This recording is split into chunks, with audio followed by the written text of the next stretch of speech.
साल पहले का बदला ले रहे हैं। आपने पानी नहीं पीने दिया, आपने रोड पे चलने नहीं दिया। जो लोग ये कहते हैं कि 5000 सालों से आरक्षण ब्राह्मणों के पास था, उन्हें ये 1.5 मिनट का वीडियो दिखाइए और दिखाकर पूछिए कि आखिर आरक्षण किसके पास। क्योंकि गहना बनाने का आरक्षण सोनार के पास, हथियार और लोहा बनाने का आरक्षण लोहार के पास, पत्तल बनाने का आरक्षण बारी के पास, सूप बनाने का आरक्षण हरिकार के पास, नाव चलाने और मछली पालने का आरक्षण मल्लाह के पास, बर्तन बनाने का आरक्षण ठठेरा के पास, कपड़े सिलने का आरक्षण दर्जी के पास, फर्नीचर बनाने का आरक्षण बढ़ई के पास, बाल काटने का आरक्षण नाई के पास, ईंट बनाने का आरक्षण प्रजापति के पास, मूर्ति बनाने का आरक्षण शिल्पकार के पास, घर बनाने का आरक्षण राजमिस्त्री के पास, तेल पेरने का आरक्षण तेली के पास, पान बेचने का आरक्षण बरई के पास, दूध बेचने का आरक्षण ग्वाला के पास, मांस बेचने का आरक्षण खटिक के पास, जूते बेचने का आरक्षण चर्मकार के पास, माला बेचने का आरक्षण माली के पास, मिठाई बनाने का आरक्षण हलवाई के पास और मिट्टी घड़ा बनाने का आरक्षण कुम्हार के पास था। और क्षत्रियों का आरक्षण क्या था? जवानी में बलिदान होकर उनकी औरतों का विधवा होना, बच्चों का अनाथ होना, जो कोई नहीं करना चाहेगा,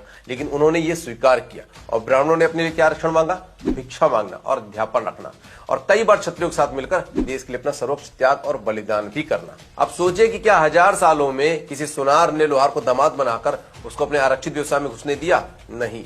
फिर 1000 सालों तक जिन पेशों से लोग सम्मान और आत्मनिर्भरता की जिंदगी जी रहे थे, उन्हीं को आज पिछड़ेपन की निशानी किसने बना दिया? यह सब व्यवसाय जिसे भारत पूरी दुनिया में सोने की चिड़िया बना, तो फिर भारत को समृद्ध बनाने वाले लोग अचानक कमजोर और वंचित कैसे घोषित कर दिए गए? आखिर जो समाज की अर्थव्यवस्था की रीढ़ थे, जो असली सुपर स्किल्ड वर्कफोर्स थे, उन्हें हीन भावना में किसने धकेला?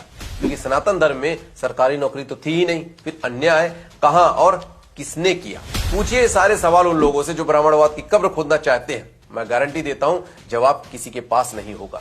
ये जवाब बिल्कुल सीधा है कि अंग्रेज आए, नौकरी का चूरन चटाया और बताया कि आपका भविष्य तो सिर्फ सरकारी नौकरियों में है। समय बदला, व्यवस्था बदली, लेकिन समाज के कई हिस्से बदलाव की दौड़ में पीछे रह गए। और यहीं से शुरू हुआ राजनीति का वो खेल जहां जाति के नाम पर लोगों को बांटना, एक दूसरे के खिलाफ खड़ा करना और संविधान की नीतियों को हथियार बनाकर वोट बैंक की राजनीति करना, ये सब धीरे धीरे आम हो गया। SC और ST एक्ट को कोई छू नहीं सकता है, जो बाबा साहब अम्बेडकर लेकर आया। के सारे 10% आबादी में से आते हैं, सारा बैंक का धन उनको जाता है, सारी नौकरियां उनको जाती है। बिहार के दलितों को, बिहार के महादलितों को, बिहार के पिछड़ों को, बिहार के अति पिछड़ों को आज मैं विश्वास दिलाता हूँ कि आप में से रत्ती भर आरक्षण को छीनने की कोशिश करे, मोदी आपके आरक्षण की सुरक्षा के लिए अपनी जान की बाजी लगा देगा। इसलिए आज जरूरत है इतिहास को पूरी सच्चाई के साथ समझने की, न कि आधे अधूरे नैरेटिव पर लड़ने की। आज जरूरत है कि ऐसे सिस्टम की जहां हर युवा को स्किल मिले, हर समाज को सम्मान मिले और अवसर योग्यता और मेहनत के आधार पर मिले, न कि जाति के आधार पर। और अब फैसला हमें करना है कि क्या हम जाति के नाम पर बटे रहेंगे